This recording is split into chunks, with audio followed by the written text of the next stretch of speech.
जंगल के सब पक्षी रानू चिड़िया से मिलने उसके घर जा रहे थे। आप सब यहाँ?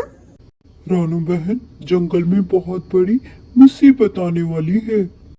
हाँ, हमें जल्दी अपने घर अब खाली करने पड़ेंगे, क्योंकि हमने सुना है इस बार की बरसात जंगल को ले डूबेगी। इस बार बादल बहुत गुस्से में है। दोस्तों, आप सब चिंता मत करें, हम मिलकर जल्द ही इस मुसीबत का हल निकाल लेंगे। वो सब बातें कर ही रहे थे कि तभी जंगल में काले बादल हर तरफ छा जाते हैं।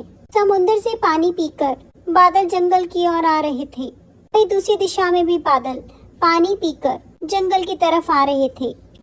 अरे साथियों, तुम सभी इतना ज्यादा पानी क्यों पीकर आ गए? अरे दोस्त, हमने सोचा क्या पता तुम्हें वहाँ पर पानी नहीं मिल पाएगा, इसीलिए हम सब तुम्हारे हिस्से का भी पानी पीकर आ गए। हमने सोचा था इस बार जंगल में बारिश तो हम जोरदार ही करेंगे। साथियों, ये सब बातें तो हम बाद में भी कर सकते हैं। चलो अब जोरदार बारिश करते हैं। इतना कहकर वो सब बरसने लग जाते हैं। इतनी तेज बरसात होने के कारण जंगल में हर तरफ पानी ही पानी भर जाता है। जंगल में कई पक्षियों के घर बरसात में टूट के बिखर जाते हैं। उनमें से कालू और गौरी का घर भी नदी में बह जाता है। किसी तरह कालू और गौरी अपनी जान बचाते हैं और वो अपनी जान बचाकर चिड़िया के घर आ जाते हैं। चिड़िया बहन, हमें बचा लो, हमारा घर डूब गया। कोई भैया घबराइए मत, आप मेरे घर रह लीजिए, मेरा घर काफी ऊंचाई पर है। धीरे धीरे सब पक्षी चिड़िया के घर पर इकट्ठे होने लग जाते हैं। चिड़िया बहन, जंगल में बाढ़ आ चुकी है, हमें अब बादल भाई के पास जाना पड़ेगा। हाँ कबूतर चाचा, मुझे भी ऐसा ही लगता है। चलो हम सब चलकर बादल भैया से बात करते हैं। यही सोचकर वो सब बादल भाई से मिलने चले जाते हैं। बादल भैया, आपने बताया था बारिश होगी, पर इतनी ज्यादा बारिश, ये तो आपने हमें बताया ही नहीं था। चिड़िया रानी, मेरी बात सुनो। इतना कहकर बादल चिड़िया को सारी बात बताता है, किस तरह उसके साथियों ने उसके हिस्से का भी पानी पी लिया था। बादल भैया, अब आप बताएं, पूरे जंगल में पानी ही पानी है, आखिर कब तक हम इस पेड़ पर भूखे प्यासे बैठे रहें? ऐसे तो हम मर ही जाएंगे। अरे चिड़िया रानी, तुम चिंता ना करो, इसके लिए मेरे पास एक उपाय है। फिर बादल ने अपने में से ही बादल को निकालकर पक्षियों के रहने का स्थान बना दिया। चिड़िया रानी और बाकी सब पक्षी, जब तक जंगल का पानी कम नहीं हो जाता, आप सब इसी घर में रह सकते हो, और जब पानी खत्म हो जाए तो आप यहाँ से निकल जाना। ये घर खुद ब खुद मेरे पास वापस आ जाएंगे। आपका बहुत बहुत शुक्रिया बादल भैया, पर हमें बहुत तेज भूख भी लगी है। मैंने इसका भी उपाय कर दिया है। हर बादल के घर में भरपूर फल रखे हुए हैं, जब तक पानी खत्म नहीं होता आप सब उन फलों को खा सकते हैं। इतना कहकर बादल वहाँ से चला गया और सब पक्षी मिलजुल कर बादल के घर में रहने लगे। दोस्तों, कहानी अच्छी लगी हो तो प्लीज सब्सक्राइब माय चैनल। पापा, मम्मा क्यों नहीं आई अभी तक? मुझे उनके बिना नींद नहीं आएगी। गुड़िया बेटा, आप सो जाए, मम्मा जल्द ही वापस आ जाएगी। नहीं पापा, जब तक मम्मा नहीं आएगी मैं नहीं सोऊंगी।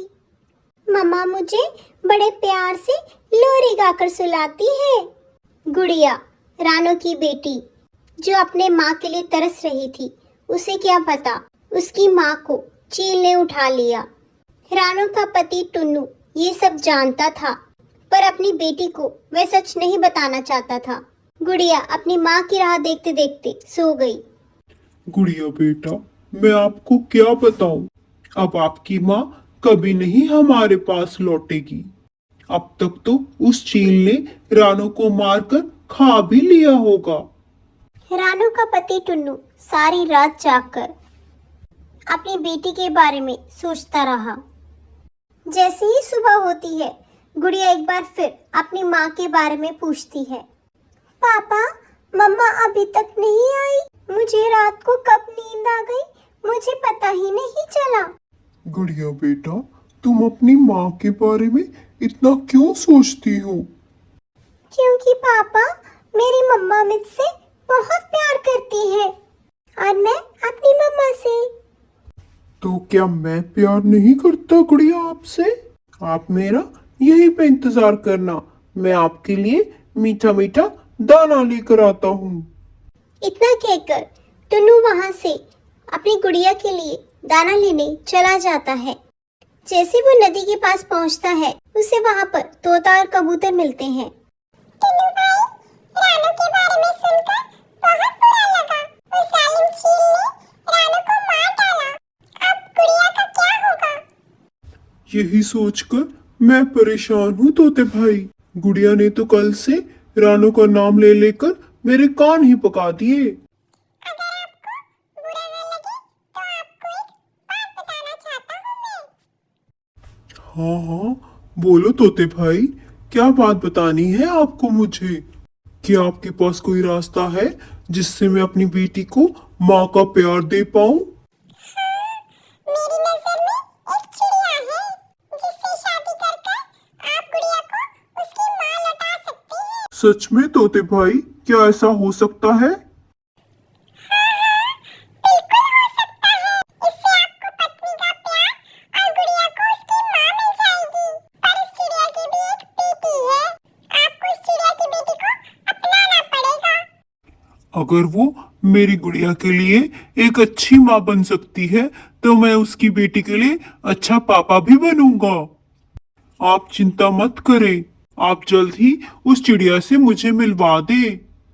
ठीक है टुन्नू भाई, मैं आज ही उससे बात करता हूँ। तोता जल्द ही टुन्नू की शादी उस चिड़िया से करवा देता है। शाम को जब गुड़िया अपने पापा के साथ किसी चिड़िया को देखती है वो हैरान हो जाती है। पापा, ये कौन है? गुड़िया बेटा, ये आपकी नई मम्मा है। मुझे माफ कर दो, मैंने आपसे एक बात छुपाई है। क्या पापा, क्या छुपाया है आपने? क्या आपने मेरी मम्मा को घर से निकाल दिया? नहीं नहीं गुड़िया बेटा, आपकी माँ को दरअसल एक चील ने खा लिया, इसलिए वो कभी नहीं लौट पाएगी। इसलिए आपका ध्यान रखने के लिए मैं आपके लिए नई मम्मा लेकर आया हूँ। ये आपसे बहुत प्यार करेगी। नहीं पापा, मुझे मेरी ही मम्मा चाहिए। आप मेरी मम्मा वापस लेकर आओ।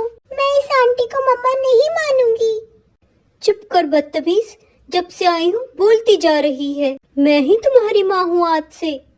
ये आप कैसी बात कर रही हैं मेरी गुड़िया से? और क्या कहूँ जी, आपने तो सिर पे चढ़ा रखा है अपनी बेटी को। आप नहीं जानते बच्चों को कभी कभार डांटना भी पड़ता है। गुड़िया बेटा, अब आप सो जाओ। आपको जो भी चाहिए होगा आपकी नई मम्मा आपको लेकर देगी। देखो, रात भी हो गई है। रात होते ही टुन्नू अपनी नई बीवी और अपनी नई बेटी के साथ आराम से सो जाता है। पर गुड़िया सारी रात जागकर अपनी माँ के बारे में सोचती रहती है। सोचते सोचते उसकी भी आंख लग जाती है और वो सो जाती है। सुबह होते ही गुड़िया अचानक से उठ जाती है।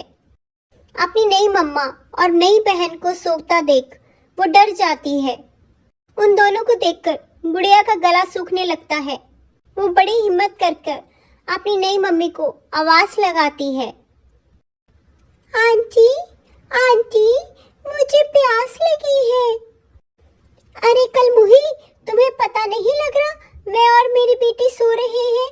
क्यों हमारी नींद हराम करने लगी है? खुद नहीं जा सकती पानी पीने?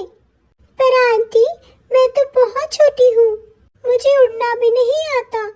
अपने पापा की परी, अब तुम इतनी भी छोटी नहीं हो कि खुद जाकर पानी न पी सको। मेरी और मेरी बेटी की नींद मत खराब करो, चली जाओ यहाँ से। अपनी नई मम्मा की ऐसी बातें सुनकर गुड़िया दुखी हो जाती है और खुद ही अपने छोटे छोटे पंखों से उड़कर नदी के पास पहुंच जाती है। नदी से पानी पीकर वो वहीं पर एक पेड़ के नीचे बैठ जाती है और अपनी मम्मा को याद करने लगती है। मम्मा, आप कहाँ चली गई? मेरा आपके बिना बिल्कुल भी दिल नहीं लगता। पापा एक नई मम्मा ले आए जो बहुत ही गंदी है। मुझे उससे बहुत डर लगता है। मम्मा प्लीज आप वापस आ जाओ। देखो आपकी गुड़िया का दिल आपके बिना नहीं लगता। अगर आप नहीं आए तो मैं ही आपके पास चली आऊंगी, क्योंकि पापा तो अब मेरी बात मानते ही नहीं। ऐसे ही शाम हो जाती है, तभी टुन्नू घर को लौटता है और गुड़िया के बारे में पूछता है। मुन्नी जी, गुड़िया कहाँ है? क्या बताऊं टुन्नू जी, आपकी गुड़िया तो मेरी एक नहीं सुनती। मैंने उसे बहुत मना किया कि नदी पर अकेले मत जाओ, कोई चील आपको खा जाएगी, पर उसने मुझसे बदतमीजी की और मेरे बिना बात सुने ही नदी पर चली गई। देखो शाम हो गई पर अभी तक गुड़िया लौटी ही नहीं। अच्छा, आज पूछता हूँ मैं उससे, आखिर उसे क्या चाहिए अब हमसे। इतने प्यार करने वाली मम्मा मैंने उसे ले दी, अभी भी उसकी जिद खत्म ही नहीं हो पा रही। इतने में गुड़िया वापस घर को लौट आती है। देखिए जी, अब आई है आपकी बेटी लौटकर। मेरी तो ये एक नहीं सुनती।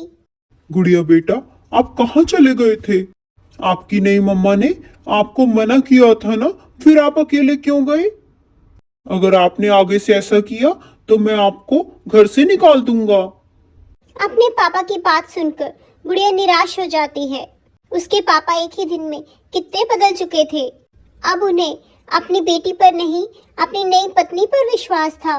अब उसकी जिंदगी में माँ का प्यार कभी नहीं लौट सकता। जहाँ गुड़िया अपने विचारों में खोई हुई थी, वहीं सब उसकी बिना परवाह किए सो जाते हैं और गुड़िया सारी रात जागकर अपनी माँ की यादों में खोई रहती है।